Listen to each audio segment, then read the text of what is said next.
ओ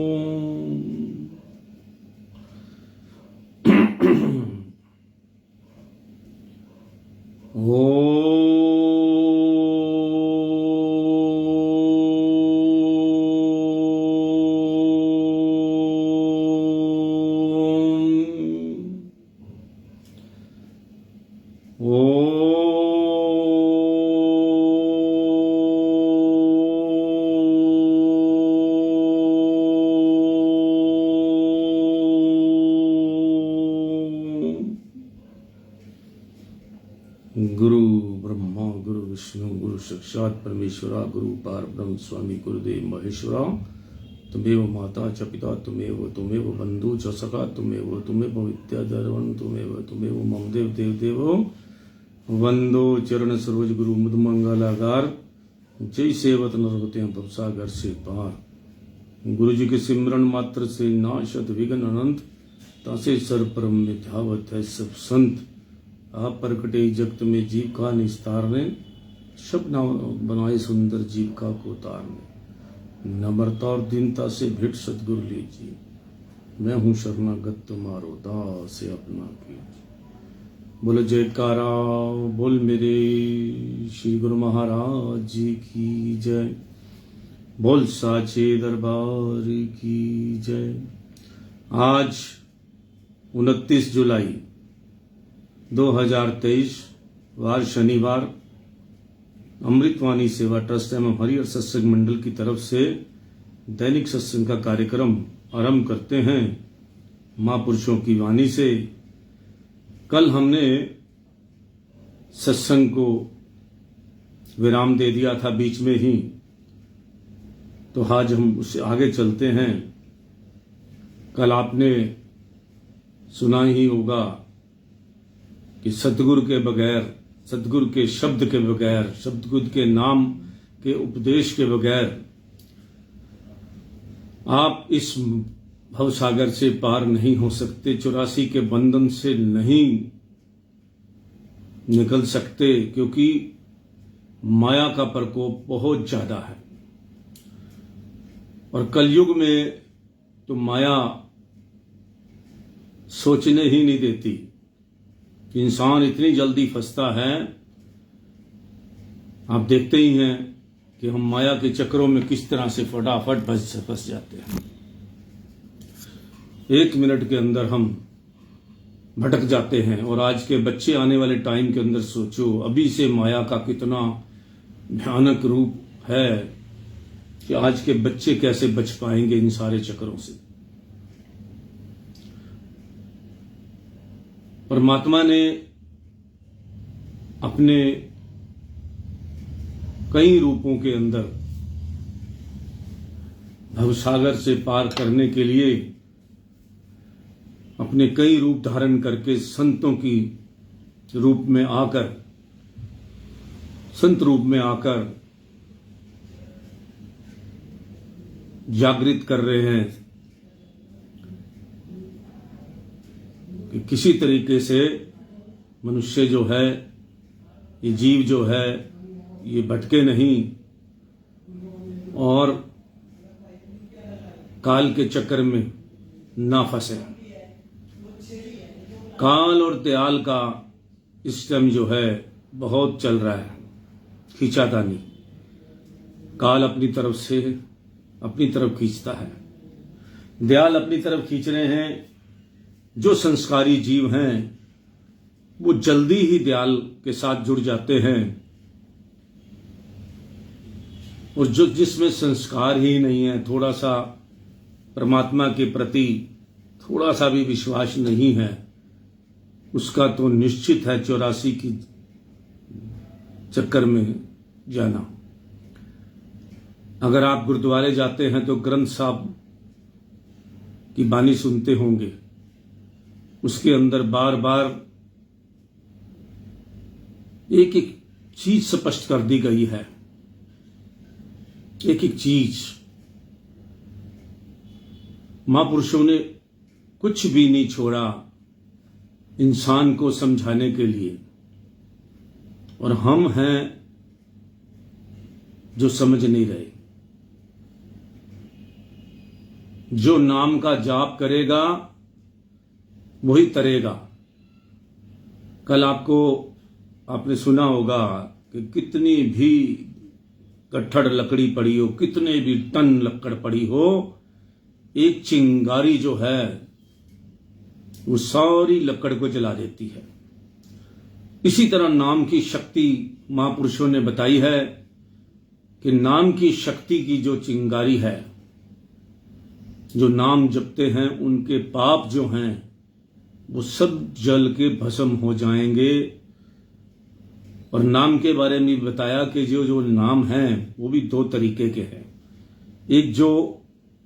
एक आम नाम है जो संतों ने, भगवान कृष्ण का नाम किसी ने कुछ रख दिया, किसी ने कुछ रख दिया, किसी ने अपने ढंग से मंत्र बना दिए, लेकिन जो दरगाही मंत्र है, जो दरगाही नाम है, वो महापुरुषों से मिलता है।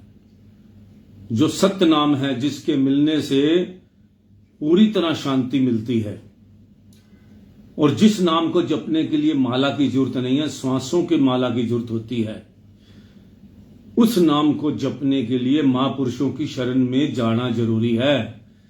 तभी हम लोग जो है इस भटकिया हुआ हम जो जीव हैं, नहीं तो अपने मन के कहने से हम जो करते रहेंगे, दान करेंगे, पुण्य करेंगे, उनका फायदा तो होगा, लेकिन हम उस चक्कर से नहीं बच पाएंगे, 84 के चक्कर से। अगर आपको कर्मों से बचना है, एक तो बुरे कर्म नहीं करने आपने, और जो किए हुए हैं उसको भस्म करना है, तो उसमें महापुरुषों की शरण में जाकर उस नाम दान को प्राप्त करना होगा। तभी आप जो हैं अपने ये सिलसिला समाप्त होगा। अब आप सोच सकते हैं कि यह नाम अंत समय जब जीवा आदि सब इंद्रियां शिथिल हो जाती हैं, कहां तक सहायता कर सकता है। सतगुर ऐसा कीजिए पड़े निशाने चोट, सिमरन ऐसा कीजिए जीवा हिले ना होठ। जीवा द्वारा जो कुछ बोला जाता है या बोला गया है, इसमें सब ग्रंथों और शास्त्रों का सिलसिला आ गया है। ये सब उस नाम की एक कण की उत्पत्ति है। वेद पुराण स्मृति शुद्ध अक्षर, इन्हें राम नाम एक अक्षर, किनका एक जिसु जिया वासवे, ताकि महिमा गनी ना आवे। ये गुरबाणी जी का कथन है। नाम अखुट भंडार है और अथाह समुद्र है, जिसका कोई पारावार नहीं। उस अथाह सिंधु की एक बूंद ने जब जीवा पर आकर उसको हरकत दी, तो यह पढ़ने लिखने का सिलसिला प्रकट हो आया। ग्रंथ और शास्त्र रचे गए। अब विचार करना चाहिए वह नाम क्या वस्तु है और ग्रंथों और शास्त्रों अथवा जाति नाम के बीच कितना अंतर है। कहा जाता है कि जिस साधु या संत ने ग्रंथों का स्वाध्याय नहीं किया, वह संत कैसा। लोगों के विचार में शायद साधु या संत उसको समझा जाता है जो बहुत से ग्रंथ पढ़ा हो। इस हिसाब से तो संतों को बनाने वाले शास्त्र हुए हैं। जो शास्त्रों को पढ़ ले वह साधु, और जो ना पढ़े वह साधु ही नहीं। अगर ये ख्याल ठीक है तो फिर सवाल उठता है कि शास्त्र कहां से आए हैं, उनको किसने बनाया है। यह भी तो आखिर संतों के ही बनाए हुए हैं। जिस विद्या के बल से संतों ने यह विद्या रची है, वह क्या है? वही नाम है, और उसी नाम का आधार लेकर संत विचारते हैं। वह इस दृष्ट मान विद्या के अधीन नहीं होते, बल्कि उनका वचन ही असल विद्या होता है। और वह फरमाते हैं, और जो वह फरमाते हैं वही ग्रंथ और शास्त्र बन जाते हैं। अब सोचने वाले सोच सकते हैं कि जाति नाम और सिफाती नाम की हैसियत में कितना अंतर है। श्री बाबा नानक देव जी महाराज जब बालपन के समय में माता पिता के कहने पर विद्या पढ़ने के लिए पाठशाला भेजे गए, तो पांडे ने पट्टी लिखकर पढ़ने को दी, परंतु उन्होंने साफ इनकार कर दिया। मांदे ने पूछा, नानक और लड़कों को तो जो मैं कुछ लिख देता हूं मेरी शिक्षा के अनुसार उसे पढ़ते हैं, तू क्यों नहीं पढ़ता? आपने फरमाया मैं इस झूठे कागज पर झूठी शाही से लिखी हुई पट्टी नहीं पढ़ूंगा।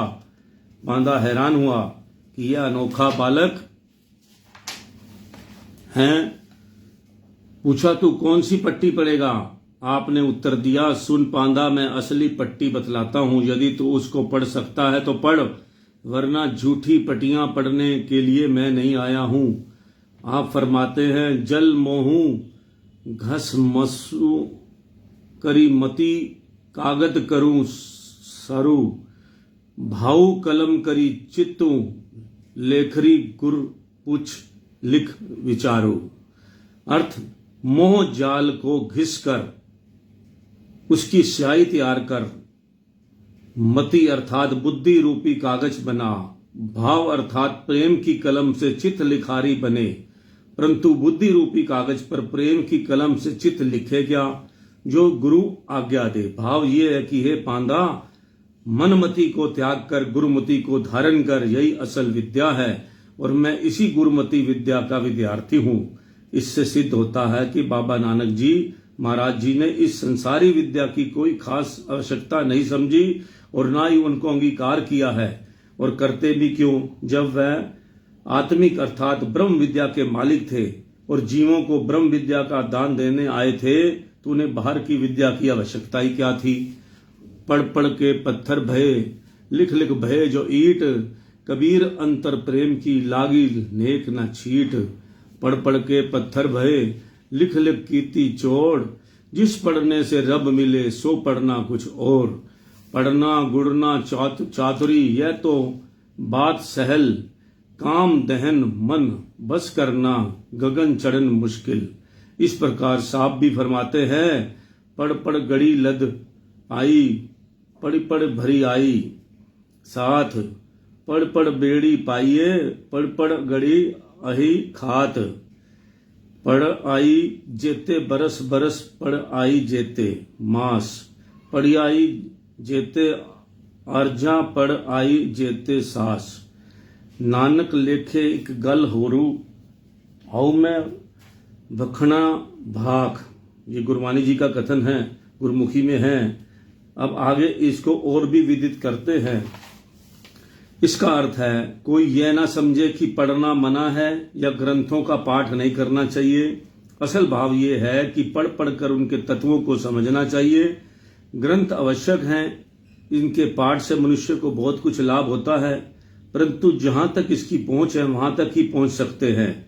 ये आप सब कुछ नहीं है, इनके परे और भी कुछ है। ये हमको गुरु के द्वारे तक पहुंचाने का काम करते हैं। उसके आगे फिर गुरु का काम है। रास्ता गुरु की सहायता से तय होगा, मंजिल पर गुरु की दया से पहुंचना होगा। शस्त्र ग्रंथ परमार्थ के रास्ते में पहली सीढ़ी है। यह सिफाती नाम है, परंतु सिफ्त या गुणों की भी कोई सीमा होती है। किसी मनुष्य का यदि नाम लिया जाता है तो वह किसी प्रयोजन के बिना नहीं होता, और वह प्रयोजन स्वयं उस मनुष्य के मिलने से सिद्ध होता है।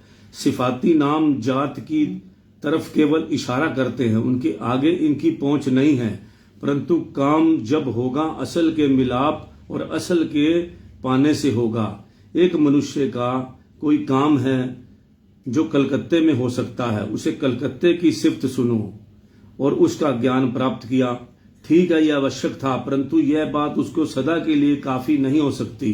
केवल कलकत्ते के हालात को बार बार पढ़ने और सुनने से वह कलकत्ते पहुंच नहीं सकता।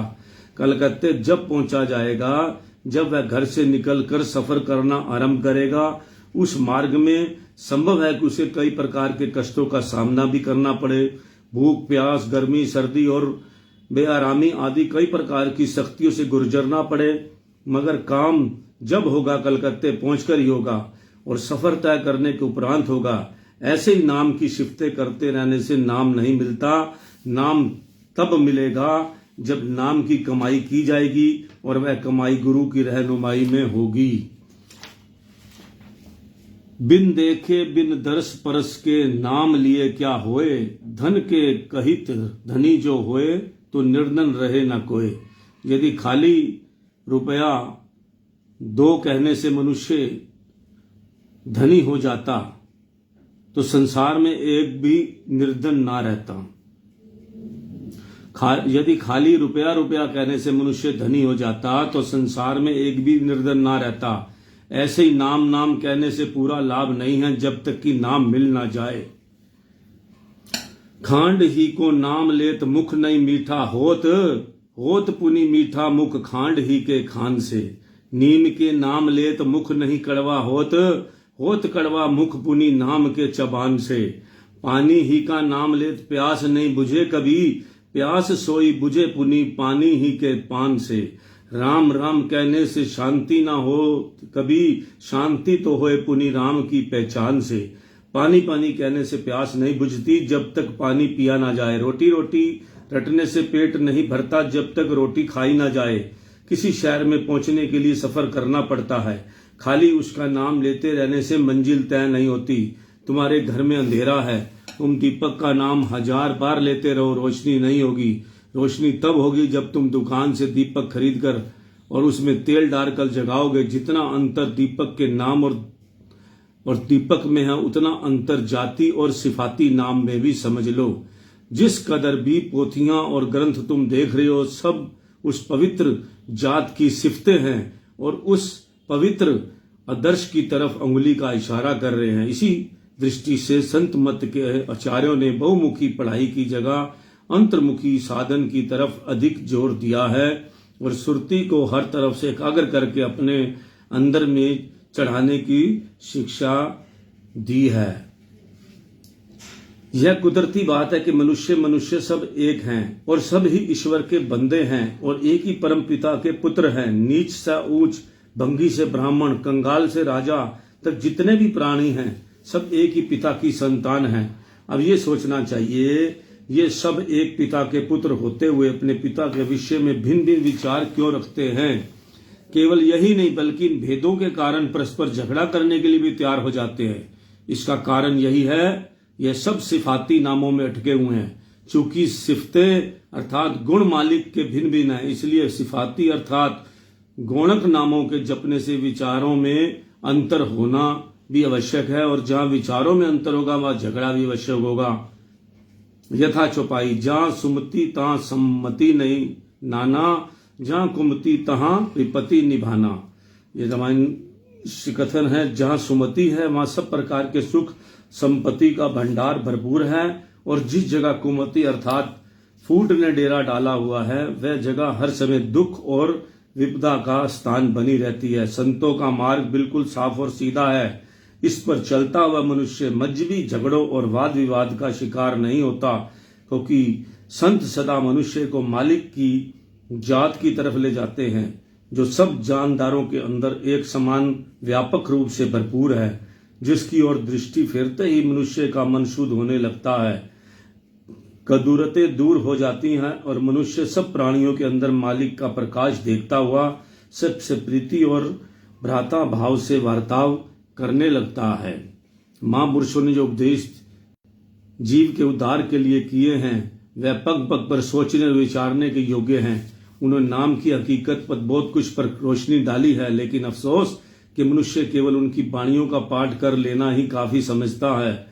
उनके अंतरीव भाव की तरफ उनका ध्यान नहीं जाता। सुखमनी साहब के अंदर साहिब पंचम पातशाह महाराज जी फरमाते हैं, सगल सृष्टि का राजा दुखिया, हरि का नाम जपत होए सुखिया, लाख करोड़ बंधन परे, हरि का नाम जपत निस्तारे।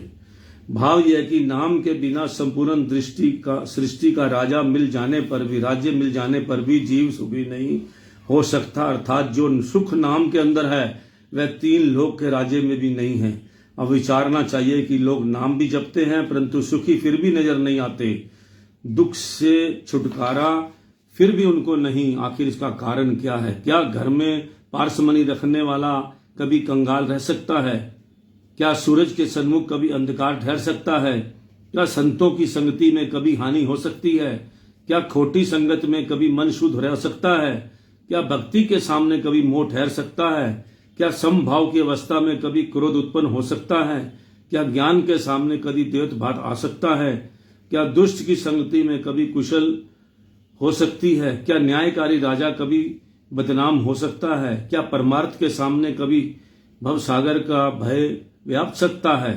क्या ईश्वर चिंत मनुष्य के अंदर कभी शांति आ सकती है? ईर्ष्यावंत, क्या ईर्ष्यावंत मनुष्य के अंदर कभी शांति आ सकती है? क्या बुराई करने वाला मनुष्य कभी संसार में यश पा सकता है? क्या भले और शुद्ध मन वाले प्राणी कभी नष्ट हो सकते हैं? क्या धर्म के सामने कभी अधर्म ठहर सकता है? क्या सतगुरु के संग कभी संशय भ्रम रह सकते हैं? कदापि नहीं। यदि ये सब बातें सत्य हैं तो यह भी सत्य होनी चाहिए, जब नाम संपूर्ण सुखों का भंडार है, फिर उसको जपते हुए जीव दुखी क्यों है? क्या ये वचन मिथ्या ही कहे गए हैं? कबीरा सब जग दुख भरा, सुखिया नहीं संसार, सुखिया केवल भगत जन जाके नाम आधार। नहीं, संतों ने जो कुछ फरमाया है सब सत्य है। उसमें जो त्रुटि समझता है वह स्वयं भूला हुआ है। वेद कते कबहू मत झूठे, झूठा जो ना विचारे। वास्तविक बात है कि लोग नाम की हकीकत से खाली हैं, उनको भी नाम मिला ही नहीं। यदि नाम उनको मिला होता तो फिर क्या कारण था वह सुखी ना हो जाते? किंतु अभी वे नाम की असलियत से बेखबर हैं। महापुरुषों का वचन है, 68 अगोचरो नाम अपारा, अति रस मीठा नाम प्यारा। नाम वास्तव में इंद्रियों का विषय नहीं है, वह अदृष्टा अगोचर अर्थात आंख, नाक और जीवा आदि से परे की वस्तु है। गोस्वामी तुलसीदास जी महाराज जी का कथन है, बिना पद चले सुने बिन काना, कर बिनु काम करे विधि नाना। आनंद रहित सकल रस भोगी, बिन वाणी वक्ता बड़ा योगी। तन बिन परस नायन बिन देखा, गहे घ्राण विनु वास अशोका। अस सब भांति अलौकिक करनी, महिमा जासु जय नहीं करनी। ये भेद की बातें हैं जो स्पष्ट रूप में कही जा रही हैं, परंतु जो भेदी नहीं है वह इनको नहीं समझ सकेंगे। अब आगे सुनो महापुरुषों वाणी क्या कहती है।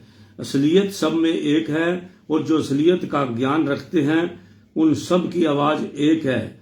एक सूफी साहब फरमाते हैं, चश्म बंदो गोश बंदो लबे बंद, गरना वीनी नूर हक बर मन विसंद।